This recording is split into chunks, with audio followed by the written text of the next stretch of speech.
अजीज दोस्तों, अस्सलाम वालेकुम, नमस्ते, सत श्री अकाल, जय जिनेंद्रा, गुड आफ्टरनून। अजीज दोस्तों, जब मैं या आप कभी भी किसी मुसलमान से बात करेंगे, इंडिया, पाकिस्तान, बांग्लादेश के मुसलमान से, और उनसे पूछेंगे कि इस्लाम में औरत का क्या मुकाम है, तो वो फ़ौरन कहेगा कि इस्लाम आने से पहले औरत का दुनिया में कहीं इज्जत नहीं थी, कहीं कोई मुकाम नहीं था, कोई राइट्स नहीं थे, लेकिन इस्लाम ने औरत को सबसे ऊंचा मुकाम दिया और सारे राइट्स इस्लाम ने दिए। देखें, ये जो सोशल सिस्टम होते हैं ना दुनिया में, ये इवॉल्व होते रहते हैं, वक्त के साथ साथ उसमें तब्दीलियां आती रहती हैं। आज से 100 साल पहले यूरोप में भी शायद औरतों का वोटिंग राइट नहीं था।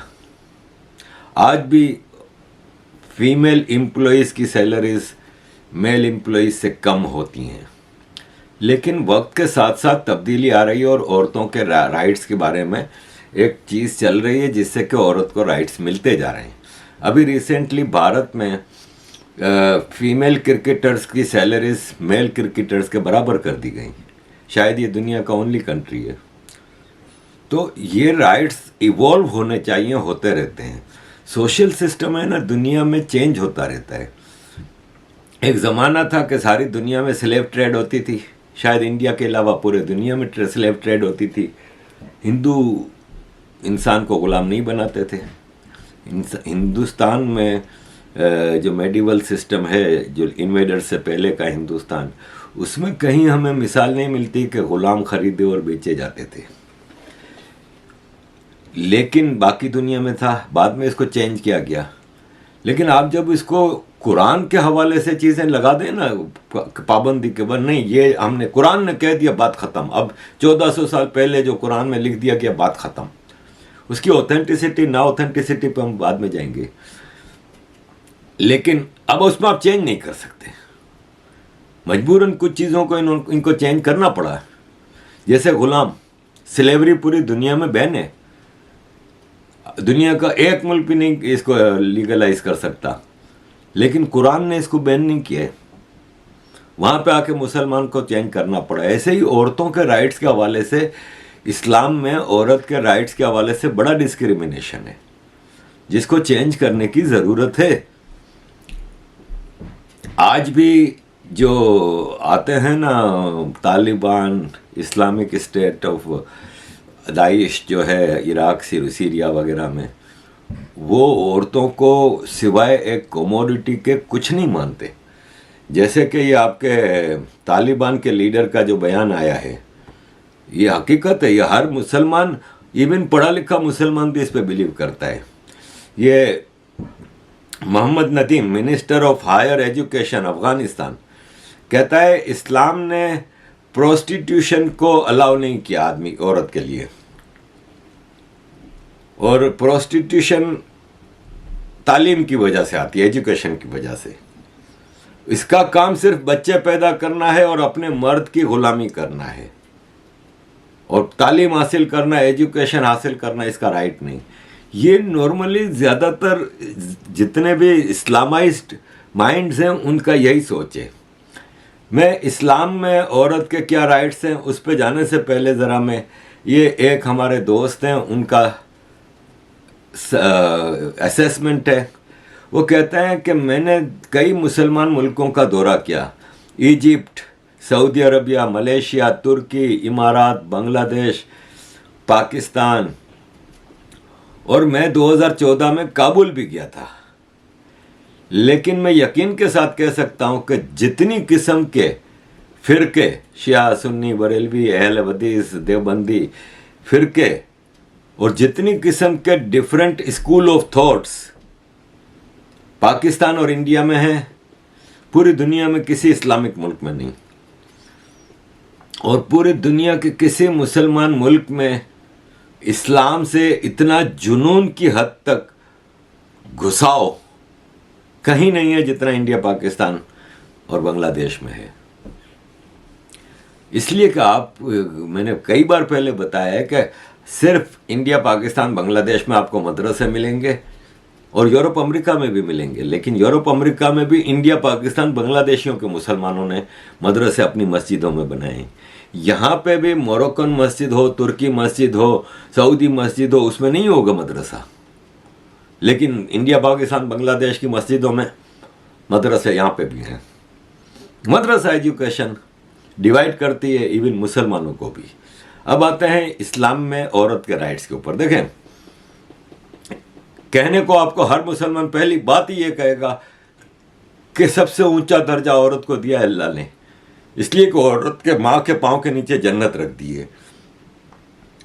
लेकिन भाई साहब, वो माँ अपने उसी बेटे की मोहताज रहती है सारी जिंदगी जो उसका महरम है। उसकी इजाज़त के बगैर वो घर से बाहर पाँव भी नहीं रख सकती, अपने पैदा किए हुए बेटे की इजाज़त के बगैर, क्योंकि वो महरम के बगैर उसको अलाउड नहीं है। सऊदी इन चीज़ों को चेंज कर रहा है। सऊदी अरब ने अभी लेटेस्ट वो किया है कि किसी भी औरत को हज करने भी आना है ना तो महरम की ज़रूरत नहीं। लेकिन एक पाकिस्तानी अपनी औरत को बगैर महरम के हज के लिए नहीं भेजेगा, ना इंडियन भेजेगा। वो उसके साथ भाई, बेटा, बाप या शौहर का दुम छुल्ला लगाएगा, उसके बगैर वो नहीं जा सकती। तो ये कौन सा आला मकाम दिया है। विरासत में औरत का हिस्सा आधा। मैं मर जाता हूं तो मेरी बेटी को आधा हिस्सा मिलेगा, मेरे बेटे को डबल मिलेगा। क्यों भाई? तो ये कौन से राइट्स दिए हैं? अदालत में जाओगे तो भाई आपकी आधी गवाही, जहां 2 आदमियों की गवाही की जरूरत है वहां पे 4 औरतों की गवाही। ऐसे आपको मुख्तलिफ चीजें, पर्दे की पाबंदी करवा रहे हैं। आदमी खुला नंगा पुंगा घूमे, लेकिन औरत को सर से पांव तक टेंट में बंद होके जाना है। औरत को जॉब करने पे मसला, औरत एजुकेशन, हर लिहाज से औरत के लिए इस्लाम में बड़ा घुटनज़दा माहौल है। इस सिलसिले में अगर हम देखें तो मेरा पॉइंट ऑफ व्यू आज के हवाले से ये हलाला और पॉलीगेमी है, जिसमें ज़्यादा शादियों की इजाज़त है, उस पर है। थोड़ा आपको एक और पॉइंट की तरफ मैं ले जाऊंगा कि ये लीबिया की पिक्चर है। ये औरतें बेचने के लिए रखी गई हैं, गुलाम औरतें हैं। लीबिया अफ्रीका का मुल्क है, उसमें कुछ हिस्सों में आज भी काले हैं। इजिप्ट हम कहते हैं गोरे चिट्टे। अब सऊदी अरब में मैं जब रियाद बैंक में जॉब करता था तो मेरे साथ एक अहमद काम करता था। मैं कई दिनों तक समझता रहा कि वो सूडान का है। सूडानीज भी बहुत थे हमारे साथ बैंक में। तो बाद में पता चला कि ये तो इजिप्शियन है। तो मुझे पता चला कि वहाँ पे काफ़ी इलाकों में ब्लैक अफ्रीकन जैसे लोग भी रहते हैं। तो इसी तरह ये नॉर्थ अफ्रीका के बेल्ट में, जैसे मोरक्को है, मोरक्को में एक इलाका है हबशा, जबकि हमारे पाकिस्तान, इंडिया में इन ब्लैक अफ्रीकन्स को हबशी कहा जाता है, यानी हबशा से आए हुए। तो वो बिल्कुल नॉर्दर्न पट्टी पे जो है उनका रंग ज़रा साफ होता है, नीचे जाते जाओ तो काला होता जाता है। तो ये लीबिया की पिक्चर है। औरतें गुलाम बाज़ार में बेचने के लिए, छोटी बच्चियां, औरतें। ये सुन्नी एक लड़की है, यजीदी लड़की, जिनको के इराक लीबिया में काफिर कहा जाता है, और इनके साथ जो अत्याचार हो रहा है वो दुनिया को पता है। ये भाग के जब वहाँ से फरार होकर निकल सकी तो बाद में इसने बताया कि मेरे जो सुन्नी इस्लामिक स्टेट का लीडर था ना, जिसने मुझे अगवा किया था, उसने कहा कि इस्लाम मुझे तुम्हारे रेप की इजाज़त देता है। इस्लाम मुझे हर काफिर लड़की औरत की रेप की इजाज़त देता है। इसने कहा मैं तुम्हें रेप करूंगा तो मेरा अल्लाह खुश होगा। ये सोच। और ये एक लड़की है, 10 साल की थी जब इसको अगवा किया था पड़ोसी ने, सुन्नी पड़ोसी ने, और इसको मार्केट में, वहां पे बाकायदा स्लेवरी की मार्केट हैं, वहां जाके बेचा था। 5 बार बिक चुकी है 3 साल में। इस्लाम में ज़बरदस्ती कन्वर्ट किया गया। और इसको जो ISIS की जो औरतें हैं वो इसके ऊपर टॉर्चर करती थी। ये एक जनरल सोच है, और ये सोच हदीस के ऊपर है कि हदीस में है। देखें, एक जंगजुओं का फौज थी मदीना में जब प्रॉफिट मोहम्मद पहुंचे तो, और उसमें जाहिर है वहाँ पे कोई काम काज नहीं थे, इंडस्ट्रीज नहीं थी, कोई खेती बाड़ी नहीं थी, कुछ नहीं था, रेगिस्तान था। तो माल कैसे बनाए, जिंदगी कैसे गुजारे? कोई छोटी मोटी तिजारत होती थी, ऊँटों पे सामान रख के सीरिया चले गए, इंडिया आ गए कश्ती में बैठ के, तो छोटी मोटी तिजारत होती थी।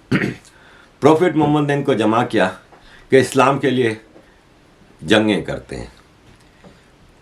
उस जंग में जो भी हारने वाली फौज होगी उसका सारा माल और सारी औरतें हमारे कब्जे में होंगी। अब ये जो दो बड़ी अट्रैक्शन थी, कितना माल भी मिलेगा और औरतें मिलेंगी, तो जी जान से ये लड़ते थे और सारी जंगें जीतते थे। और जीतने के बाद उधर ही मैदान में बैठ के हिसाब किताब होता था, सारा माल जमा किया जाता था, फिर बराबर सबके उसमें रैंक के हिसाब से बांटा जाता था। और फिर लड़कियां बिठाई जाती थी, औरतें, लड़कियां, आदमियों को सबको मार दिया जाता था जो मुसलमान नहीं बनता। जो मुसलमान बनता इनकी अपनी फौज में शामिल कर ले तो फौज और बड़ी हो जाती थी। और जाहिर है फिर वो भी अरब थे, ज़्यादातर शुरू की जंगें अरबों के साथ थी, तो वो भी कहते थे कि अच्छा माल मिलेगा, औरतें मिलेंगी, फ़ौरन मुसलमान हो जाते थे और फिर इस फौज में शामिल हो जाते थे। अब लड़कियों औरतों का हिसाब किताब होता था। भाई ये पहले भी मैं बता चुका हूँ, आपको मैं वापस याद दिला दूँ कि एक जंग थी, जंगे यरमुक थी या जंगे मोता थी। जंग के बाद जब लड़कियों का बंटवारा हो रहा था तो एक प्रॉफिट मोहम्मद के हिस्से में जो लड़की आई थी, तो प्रॉफिट मोहम्मद ने देखा कि एक और लड़की उनको पसंद आ गई। तो उन्होंने कहा वो किसके हिस्से में आई? तो उन्होंने बताया कि फलां साहबी केस। तो बोला एक्सचेंज करते हो? उसने कहा फ़ौरन, या रसूल अल्लाह, बिल्कुल। एक्सचेंज हो गया। वो लड़की की उसी दिन शादी हुई थी। उस जंग में उसका शौहर, अभी हम बिस्तरी नहीं हुई थी, सुहागरात नहीं हुई थी, उसका शौहर भी मारा गया, उसका बाप, भाई, बेटा, उसका भाई, बाप, शौहर सब मारे गए थे। प्रॉफिट मोहम्मद ने उसको प्रॉफिट मोहम्मद के हिस्से में आई और फिर प्रॉफिट मोहम्मद ने उसके साथ शादी की और उसी दिन उसके साथ सुहागरात मनाई। ये है औरत का राइट इस्लाम में। प्रॉफिट मोहम्मद के दौर में सहाबी आपस में, जो लोंडियाँ, जिनको गुलाम औरतों को लोंडी कहा जाता है इस्लाम में, लोंडियों का एक्सचेंज होता था, गिफ्ट के तौर पे एक दूसरे को दी जाती थी। और लोंडियों का इस्लाम में कहीं कोई राइट नहीं है, ना विरासत में है, उनको सिर्फ गुलामी करनी है पैदा होने से लेके आखिर तक। फिर लोंडी की भी जो औलाद होगी वो भी गुलाम होगी और वो सेक्स स्लेव के तौर पे अपने मास्टर के पास रहती है। ये है बेसिक उसका राइट, कि उसका काम ही है कि अपने मालिक को खुश रखना, उसकी फिजिकल नीड्स को भी और उसकी बाकी ज़रूरियात, खाना पकाना, सफाइयाँ करना, उसके कपड़े धोना, उसके माँ बाप का ख्याल रखना, और उसके लिए सेक्स स्लेव प्लस उसके मेहमान आए तो उनके सामने भी वो उसको पेश कर सकता है, प्लस गिफ्ट भी कर सकता है, बेच भी सकता है। इस्लाम ने ये राइट्स दिए हैं और ये मैं अपने तौर पे नहीं लगा रहा, आप पढ़ लें, ये प्रॉफिट मोहम्मद के दौर में यही होता था। वो बाद में भी जब तक स्लेवरी ट्रेड ख़त्म नहीं हुई तब तक यही होता रहा है। अजीज दोस्तों, भारत में अभी एक भारतीय मुस्लिम महिला आंदोलन नाम से एक ऑर्गेनाइजेशन है। इन्होंने 1 साल रिसर्च के बाद, मुख्तलिफ औरतों, मुसलमान औरतों के इंटरव्यू के बाद एक रिपोर्ट निकाली, जिसके मुताबिक 84% मुसलमान औरतों ने कहा कि वो अपने शौहर की दूसरी शादी के ख़िलाफ़ हैं। वो दूसरी शादी इनके लिए मेंटल टॉर्चर होती है और वो दूसरी शादी इनके लिए बेइज्जती की बात होती है। उनको अपनी इज़्ज़त ख़राब नज़र आती है। उनको ये लगता है कि ये हमारे साथ, हमारे ऊपर हमारा एक तरह से रेप किया गया है कि हमारे ऊपर एक और बीवी ला के खड़ी कर दी। और बताया यह गया है इस रिपोर्ट में कि ज़्यादातर औरतों को अपने शौहर की दूसरी, तीसरी या चौथी शादी की खबर किसी और से मिली है, शौहर उनको नहीं बताता। ये एक शादी में एक मौलवी दुआ करवा रहा है, देखिए ज़रा।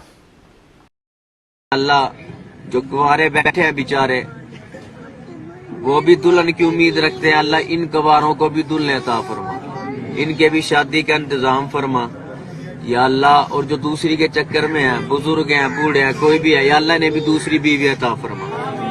पहली बीवी को पता ना चले इस तरीके से इन्हें दूसरी बीवी अता फरमा। और या अल्लाह कुंवारों को, गम के मारों को, अपनी अम्मी के अब्बू के राज दुरारों को प्यारी सी दुल्हन अता फरमा।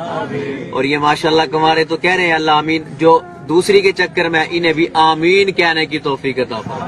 और सबको पहली बीवी की आफत से बचा। रब्बना तकब्बल मिन्ना इन्नका अंतस समीउल अलीम व तुब अलैना इन्नका अंतत तव्वाबुर रहीम। सल्लल्लाहु तआला अला खैरि खल्किही मुहम्मदिन व अला आलिही व अस्हाबिही अब अजमाइन। जब ये हालत होगी कि छुप के शादियां करना, दूसरी तीसरी चौथी शादी, तलाक बिल्कुल आसान कर दी है। जब मूड आया, हाँ भाई 3 बार तलाक बोल दिया, तलाक हो गई, ख़त्म। अब वापस उसी लड़की से शादी करनी है जिसको तलाक दे दी है। रात को नशे में कोई बात बुरी लग गई, तलाक। अब सुबह उसको, अब वो लड़की को मजबूर किया जा रहा है। अब लड़की का कोई है नहीं। अब एक इस्लामिक अड़चन आ जाती है कि आपने जिसको तलाक दे दी, बगैर हलाला के उसके साथ शादी नहीं कर सकते। तलाक आदमी दे रहा है, गलती आदमी कर रहा है, सज़ा आदमी को नहीं मिल रही, औरत को मिल रही है। अब उसके लिए हलाला, हलाला के लिए पहले उसने किसी और आदमी से शादी करनी है और सुहागरात मनानी है, और फिर वो आदमी अपनी मर्जी से तलाक देगा, ज़बरदस्ती नहीं, तो पहला शौहर उसके साथ शादी करेगा। इस एक फिज़िकल एंड मेंटल टॉर्चर से गुजरे बगैर वो औरत वापस अपने शौहर के निकाह में नहीं आ सकती। ये भारत में, पाकिस्तान में इतना नहीं है हलाला वाला हिसाब किताब, बहुत कम है। भारत में बाकायदा ये एक ट्रेड है। ऐसे स्पेशल मौलवी हैं जो हलाला के लिए आपसे पैसे चार्ज करते हैं, मज़े से। तलाक हो गई, आप मौलवी के पास गए, लड़की को देखेगा, राल टपकेगी इसकी। क्योंकि इस्लाम बेसिकली आदमियों में, इस्लाम का मतलब है सेक्स। जब भी जन्नत में हूरों का, जैसे ये देख ले तारिक जमील क्या कह रहा है। जन्नत की लड़की अल्लाह ने मिट्टी से नहीं बनाई। ये अंगूठे से यहां तक जाफरान, घुटना, घुटने से छाती तक मुश्क, छाती से गर्दन तक अंबर, गर्दन से सर तक काफूर। 130 फुट कद है, 130 फुट लंबे बाल हैं, यूं आते हैं आबशार की तरह, और पांव की एड़ियों का। अब जिस हिसाब से ये हूरों की डिस्क्रिप्शन दे रहा है, बाकायदा एक सेक्स ट्रेड कर रहा है ये। जन्नत में आपको जाने के लिए, वो फिर उस जन्नत को एक जाहिल मुसलमान जिसकी ज़िंदगी यहाँ पे ख़राब है, जो यहाँ पे भूखा मर रहा है, जिसको यहाँ पे कुछ भी नहीं है, तो वो कहता है यार फ़ौरन जन्नत में जाएं, वहाँ पे 130 फीट की तो हमारी हूर बैठी होगी, और ऐसी 72 हूरें होंगी, और शराब की तो नहरें होंगी। क्या कुत्ते जैसी ज़िंदगी गुजार रहे हैं। चल भाई, किसी काफिर को, हिंदू को मार दो, चलते हैं जन्नत में। सेक्स ट्रेड है पूरा। मौलवी देखता है उस हलाला वाली औरत को, तलाकशुदा औरत को, कहता हाँ भाई 25,000 रुपया लूँगा, और एक दिन नहीं, कम से कम 1 महीना रखूँगा। फिर 1 महीना वो उस औरत के साथ जो दरिंदगी के साथ चीज़ें करता है, वो 25,000 रुपये लेके फिर उसको तलाक देता है, फिर वो आदमी उससे शादी करता है। ये है मुसलमान औरतों की ज़िंदगी। और मतलब आप इसमें कोई हिंदू भी फंस जाए, एक तो ये है कि मुसलमान इस रूलर के अंडर में आ जाए, तालिबान के, ISIS के, पाकिस्तान जैसे टेररिस्ट स्टेट के, तो औरत वैसे ही फंस गई। या फिर एक हिंदुस्तान जैसे मुल्क में कोई हिंदू लड़की अगर किसी मुसलमान से शादी कर ले, जैसे ये एक लड़की है, इसकी शादी हुई मुसलमान से, रूपाली है, वो इकबाल मोहम्मद शेख के साथ पहले रिलेशनशिप में थी, फिर इसकी शादी हुई, उसके साथ शादी की, 2 साल का बेटा है। अब इस इकबाल और इसकी फैमिली उसको मजबूर करते थे कि बुर्का पहनो, मुसलमान हो जाओ। वो कहती थी नहीं पहनूंगी बुर्का, मैं हिंदू हूँ भाई। बहुत ज़्यादा उसको टॉर्चर भी करते थे। इसके साथ जब हुआ तो एक दिन लड़ाई झगड़ा हुआ तो ये चली गई फिर घर छोड़ के। घर छोड़ के चली गई तो वो इकबाल भाई साहब इसके पास गए मिलने के लिए, इसको समझाने के लिए वो वापस आ जाओ। वहाँ पे उसने कहा कि नहीं, मैं तो तलाक ले रही हूँ, मैं तो तुम्हारे से मैं अदालत में जाऊँगी, मैं तो तलाक ले रही हूँ। उसने इसका गला काट दिया, मार दिया उसको, सिर्फ बुर्का ना पहनने पे एक हिंदू लड़की को।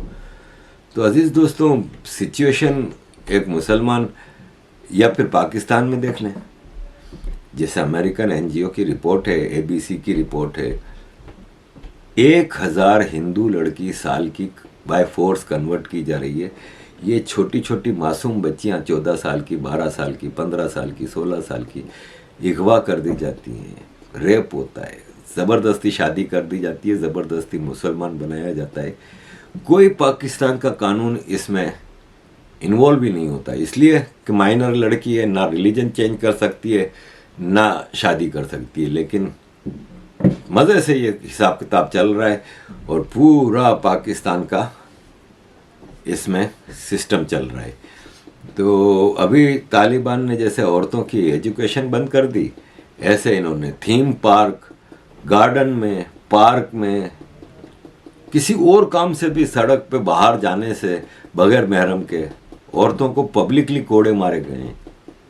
थीम पार्क में एंट्री बैन कर दी, गार्डन में वो जा नहीं सकती। उसको कोई ये बता दें कि उसको राइट क्या है, उसको सोसाइटी में राइट क्या है। जब ये पाकिस्तान का सबसे बड़ा यूट्यूबर मौलवी है इस वक्त, ये जब सबसे बड़ा यूट्यूबर मौलवी कह रहा है, मुफ्ती तारिक मसूद, कि एक कुत्ता पालने की ज़रूरत क्या है जब आप एक बीवी पाल सकते हो। इसने अपना कॉपीराइट का बड़ा हिसाब किताब रखा हुआ है। मैं इसकी वीडियो आपके साथ शेयर नहीं कर सकता, आपने ज़रूर देखी होगी, ये वायरल थी। आप 1, 2, 3, 4 बीवियां रख सकते हैं, तो आपको कुत्ते की क्या ज़रूरत है। ये एक पाकिस्तान का सबसे बड़ा यूट्यूबर मौलवी बता रहा है आपको। ये अपने भाषण में बार बार कहता है कि दूसरी शादी करो, तीसरी करो, चौथी करो। मैं यहाँ पे दावत देता हूँ कि आप में से जिसने एक ही शादी की है वो दूसरी शादी करें। अगर वो दूसरी शादी एक बड़ी उम्र की या तलाकशुदा औरत से करेगा तो मैं वादा करता हूँ कि मैं उसकी 16-16 साल की लड़कियों से शादियाँ कराऊंगा, और अगर एक 16 साल की नहीं मिली तो 8-8 साल की 2 लड़कियों से। ये इसके पब्लिक, इसके चैनल पे भी मौजूद हैं ये वीडियोस, और इसने पब्लिकली ये बातें की हैं। ये एक मौलवी जब कह रहा है तो आप सोचें कि इस्लाम में औरत का क्या स्टेटस होगा। अजीज़ दोस्तों, लंबी हो गई, फिर एंड पे मैं एक ख़बर शेयर करना चाहूँगा कि मैं जब बेल्जियम में रहता था ना, तो 90s की बात है, मिड 90s, 94, 95, 96, एक ईरानियन औरत की किताब आई थी, नॉट विदाउट माई डॉटर, और उस पे बाद में एक फिल्म भी बनी थी। मैंने देखी थी वो फिल्म, मुझे सही से उसका पूरा याद नहीं है। वो एक सच्ची कहानी थी। एक ईरानियन औरत की, एक अमेरिकन औरत की बेटी नाम था उसका, औरत का, बेटी की शादी एक ईरानियन से होती है, और जब भी अपने शौहर के साथ जाती है ईरान, शौहर सैयद बुजुर्ग महमूदी की फैमिली से मिलने, तो वहाँ पे उसकी फैमिली उसको पर्दे पे मजबूर करती है और उसको मुसलमान बनाने की कोशिश करती है, और फिर जब वो वहाँ से भागती है अपनी बेटी को गोद में उठा के, और उसकी वो पूरी कहानी है, उसकी अपनी आप बीती है, बायोग्राफी है पूरी, किताब भी, फिर इस पे फिल्म भी बनी थी। वो फिर भाग के किस तरह अमेरिकन एम्बेसी से कहाँ से कांटेक्ट करती है, और मुझे सही से याद नहीं कि वो ईरान में ही अमेरिकन एम्बेसी जाती है या पड़ोस के किसी मुल्क में, लेकिन वो फिर अमेरिकन एम्बेसी इसको वापस अमेरिका पहुँचाती है। भारत में आपको पता है कि वो इस्लामोफोबिया के नाम पे इतना ज़्यादा वो किया जाता है। हिंदुओं का आप कुछ भी कर लो, भगवानों को टॉयलेटों में दौड़ाओ, सब कुछ करो, हिंदू खुद पैसे दे के टिकट खरीद के देखता है और हंसता है, लेकिन मुसलमानों की तो आप सच्ची बात भी नहीं बता सकते। तो भारत में अनिल कपूर साहब के बड़े भाई बोनी कपूर साहब ने इस पे फिल्म बनाई थी, शक्ति। लेकिन उसमें वो मुसलमान ईरानियन फैमिली की जगह भारत की एक हिंदुत्व एक्सट्रीमिस्ट फैमिली बनाई थी, जिसमें नाना पाटेकर ने रोल किया था। और करिश्मा कपूर उसमें हीरोइन थी। वो किस तरह करिश्मा कपूर हिंदुओं के अत्याचार से भागती है, वो पूरी फिल्म उस पे चलती है। This is the situation. अजीज दोस्तों, thank you very much for all your support. Keep supporting. जय हिंद। वाहिगुरु जी का खालसा, वाहिगुरु जी की फतेह। आपको परिचय कराना चाहता हूं। वैसे तो आप जरूर जानते होंगे, ये गुरु गोबिंद सिंह जी के छोटे लाल हैं, साहिबजादा जोरावर सिंह, साहिबजादा फतेह सिंह जी। 9 साल और 7 साल की उम्र में ये जिंदा नीहों में चिने गए। जिंदा क्यों? क्योंकि कहा हम अपना धर्म नहीं छोड़ेंगे, अपने पिताजी से किया हुआ वादा और अकीदा नहीं छोड़ेंगे। दुनिया में कोई ऐसी मिसाल नहीं कि 7 साल और 9 साल का बच्चा धर्म ना छोड़े, किसी भी लोभ लालच में, डर खौफ में ना आए, जिंदा नीहों में चने जाएं। लेकिन अब इनके नाम से पूरे देश में राष्ट्रीय दिवस मनाया जा रहा है। आप जानते हैं, देश को वीर बाल दिवस के रूप में एक राष्ट्रीय दिवस मनाया जा रहा है, जो साहिबजादा बाबा जोरावर सिंह और फतेह सिंह जी को समर्पित है। और आप जानते हैं अब क्या होने वाला है? देश के 15 लाख स्कूलों में 97 लाख टीचर, 26 करोड़ 44 लाख बच्चे स्कूल की असेंबली में साहिबजादों का इतिहास सुन रहे हैं। प्रदर्शनी लगा के, चाहे वो उड़ीसा में रहता हो, चाहे वो महाराष्ट्र में रहता हो, चाहे त्रिपुरा में हो, चाहे बंगाली जानता हो, चाहे तेलुगु जानता हो, चाहे मलयालम सुनता हो, उसको भी साहिबजादों का इतिहास पता चलने जा रहा है। और खाली 26 करोड़ 44 लाख बच्चे ही नहीं, देश भर की सारी यूनिवर्सिटियां, लगभग 44,000 कॉलेज और यूनिवर्सिटियों में भी ये इतिहास पढ़ाया जा रहा है और सबको मैंडेटरी किया गया है। देश के 7,000 रेलवे स्टेशनों के ऊपर इसकी प्रदर्शनी लग रही है। देश के 137 एयरपोर्टों के ऊपर इसकी प्रदर्शनी लग रही है।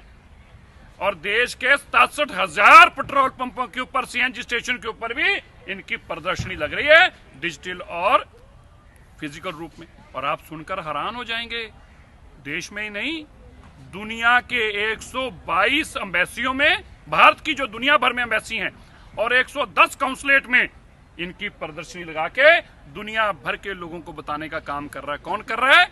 देश का प्रधानमंत्री श्री नरेंद्र मोदी जी कर रहे हैं। 75 साल में किसी ने नहीं किया। आप लोगों को भी नहीं जानते होंगे, आपको भी नहीं पता होगा, क्योंकि देश के लोगों ने इनसे आपका परिचय नहीं कराया। किसने कराया? नरेंद्र मोदी जी ने। और क्या हो रहा है?